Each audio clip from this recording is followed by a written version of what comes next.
Hello my Singham gang, I hope all of you are doing well.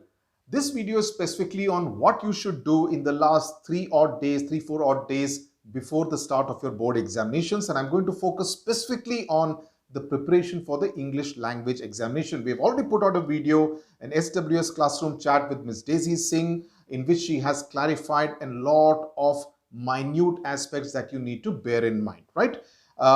What I'm going to talk about is not the conventional approach. What I'm going to tell you is uniquely unique, and I'm very sure that this formula will work wonders.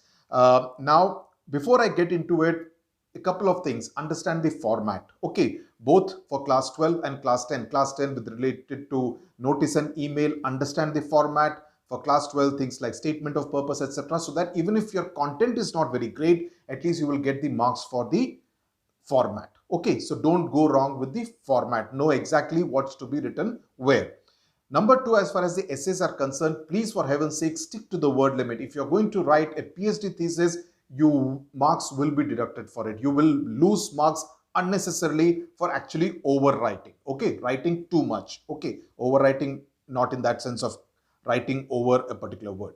Okay, now let me come to the mudde ki baat. If you are one of those students who has practiced enough essays, letters, notice and email and statement of purpose, film reviews, book reviews, I'm mixing up both class 10 and 12, then you should follow this approach. If you are one of those who has not practiced, then you continue to practice by writing essays and letters and whatever else is part of your syllabus. Okay, I'm saying this from the experience of our SWS Ashwin batch because we have practiced a lot of it over the past couple of months, definitely. Much more in the last couple of months. First thing that you need to bear in mind is read, read, read. Read a lot. Read fiction, read non-fiction, read newspapers, read magazines, read BBC website, read CNN website, read anything of quality that you may possibly get. Why am I saying this? Because the more you read, you get used to the flow of the English language, right? It keeps you in that zone, right? It keeps you in that zone, which is so important before the examination. Ideally, you should have been doing it through the year. But even if you have not, at least make it a habit, make it a point to do it in the last 3 to 4 days for sure. Keep yourself in that English language zone so that you get used to, okay, this is the way this particular preposition is to be used here, right? Because the more you read, the more these things you understand, these things get absorbed in your mind. Okay.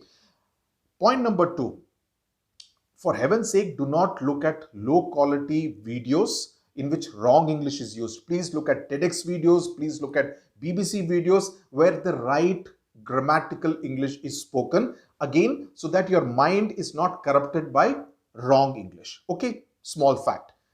Point number three, speak to yourself a lot, okay, in English. If you have someone who you can converse with in English in your family, even better. But in case you do not have that luxury, just get used to speaking to yourself about anything and everything, but keep forming sentences, proper sentences in your mind. That's very important. You could suddenly look at the furniture. I think our furniture needs an overhaul. I think we need to get our furniture varnished. It has been 20 years since we bought this particular dining table. I think it is getting worn out. I think we need to kind of give it a fresh coat of varnish that will make it look gleaming. Who do we need to contact? Should we contact it online or should we contact a local carpenter? Just keep forming stories and tales in your mind all the time. You look at the food, this is the lunch which has been prepared, you do a small paragraph on the lunch. I'm not even asking you to write it out. If you can write it out, even better, but otherwise just keep forming paragraphs and stories and tales in your mind. You look at a TV program, think about a paragraph about that. You look at your shirt, you write a paragraph, think about a paragraph about it, right? The only thing is घर में बोल देना कि मैं ये exercise कर रहा हूँ. ऐसा ना हो कि वो आपको किसी डॉक्टर के पास ले जाए. Okay, statutory warning has to be issued.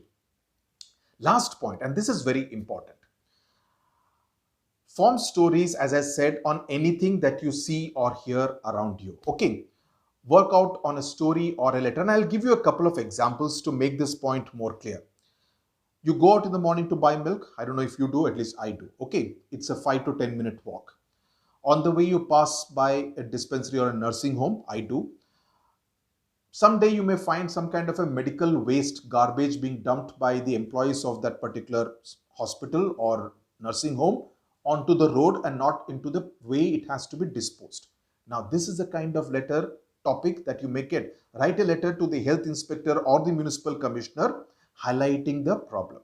Now, you have two options. One, you can read this letter kind of thing from any of the books, which will be like very standard and uniform. But the moment you see something with your own eyes out there, you observe the entire area, the entire environment. You see the hospital is there. That lady wearing a blue uniform was dumping the garbage on the road, not proper disposal. Okay. All the medical waste was mixed with the garbage. There was no segregation of waste. What should be done in order to kind of ensure this doesn't happen? Install a dustbin, a garbage bin near the hospital itself so that they don't have to go very far. Ensure that there are trucks which come twice a day in order to kind of clear that medical waste. Ensure that no stray dogs can get into the garbage bin. You understand, the more you see all these things, and these are all things which I'm saying from experience of noticing all these things every day. So the more you know, see all these things, your content will become that much original, and when it is original, it will sound that much more fresh. It will not look like one of the points that Daisy ma'am made in her video was that many schools give a standard introduction and conclusion and say aise likhna. So if all the scripts from a particular school go to the same person who is evaluating your answer scripts, he or she is bound to feel irked. That every essay reads pretty much the same. But here you have an opportunity to sound absolutely original, right? And I think you should do this. I'll give you another example. You go to the neighborhood park. You find in this hot summer, you're finding that the plants have wilted because the water pipe, which is supposed to kind of, ensure that there is watering in the park, that has either broken or the water supply has got halted for some reason, whatever be the reason. The tanker has not come, right? You observe it, you have to write a letter to the parks in charge. What do? You observe the problem and you give two suggestions for it. If you spend time, just that 20 minutes or 25 minutes or half an hour in the morning, just roaming around and going on forming these stories and letters in your mind, trust me, you will do much better. Just do this exercise for the next 3 to 4 days. Trust me, it will be good for you. I'll give you one more example. You find a mango seller, right? This is, say, for example, a descriptive essay. What do you need to do in a descriptive essay? You need to focus on the 5 senses, right? Sense of sight, smell, taste, sound, etc., right? You see a mango seller. Abhi to mango ka season ho gaya. He's selling. You just sit there and observe. Any market you go, you will find a mango seller these days. You just sit there and observe. What is he saying? What is it? What is the kind of cry? Aam le lo, whatever. Banganpalli, Alfonso, whatever. What is he crying out, right? What is the rate at which he is selling, right? Eavesdrop on the conversation between the customer and the person, or you have a conversation with him so that you get to know what is he saying, right? Whether he's willing to bargain and bring down the price, right? He will make you probably smell the mangoes, right? Sense of smell. He'll probably cut a piece of the mango and give it to you in order to tell you, dekho kitna meetha hai, right? You taste it. Sense of taste. How the mangoes look. Are they organic mangoes or are they artificially ripened mangoes, right? All those things. How does he look? Okay, for all you know, he may be a well-educated person, but who may be out of a job and he's selling mangoes this summer to make for a living. So many elements come to you. I'm just sitting here and just making up these stories. Because why? Because I observe all these things. The more you observe, you get more original content and you will be able to give more freshness to the kind of content that you are able to write in the examination. So please do this exercise over the next 3 to 4 days. This approach will help you move from a 13-14 to a 15-16.